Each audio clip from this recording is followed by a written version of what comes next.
Back then, the Israelites sinned against the Lord, and so the Lord sent the Midianites to frustrate them for 7 years. Remember to subscribe. Whenever the Israelites planted crops, the Midianites and their allies invaded the land, destroyed the harvest, and took all the livestock, and so Israel became poor and afraid, and the people cried out to the Lord for help. One day, the angel of the Lord came and sat under an oak tree at Athrah. Gideon was threshing wheat in a winepress while hiding from the Midianites. The angel said to him, "The Lord is with you, brave warrior." And Gideon answered, "Sir, if the Lord is with us, why has all this happened to us? Where are all the miracles our ancestors told us about? The Lord has surely abandoned us." But the Lord said to Gideon, "Go with the strength you have, and rescue Israel from the Midianites.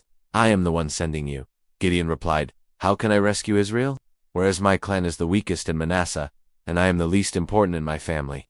And the Lord said, "I will be with you, and you will defeat the Midianites as if they were only one man." Gideon asked God to prove that it was truly the Lord speaking to him, and he prepared an offering of meat and bread and placed it on a rock. The angel of the Lord touched it with his staff, and fire came out of the rock and burned up the offering.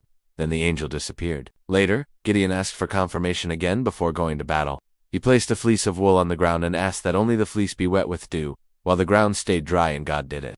The next night, Gideon asked the opposite, that the ground be wet and the fleece dry, and God did that too. That same night, the Lord told Gideon to tear down his father's altar of Bala and build an altar to the Lord instead, and Gideon obeyed, but did it at night because he was afraid. Later, the Midianite army gathered in the valley. Gideon called the Israelites to fight, and 32,000 men came. But God reduced the army first to 10,000, and then 300 men. The Lord said, "With these 300 men I will rescue Israel." That night, God sent Gideon to the enemy camp. He overheard a Midianite soldier telling a dream about a loaf of bread knocking down their camp. Another soldier said, "This means God has given us into Gideon's power." When Gideon heard this, he bowed down and worshipped God. Gideon divided the 300 men into 3 groups.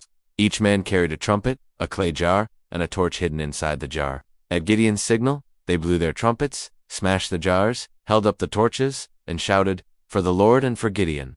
The Midianite camp was thrown into panic. The enemy soldiers began fighting each other and ran away. The Lord gave Israel a great victory, and the Midianites were defeated. Moral of the story: God chooses ordinary people, and victory does not come from numbers or our own strength but from the Lord. If you found this interesting, subscribe, like, share, and comment for more. Be blessed.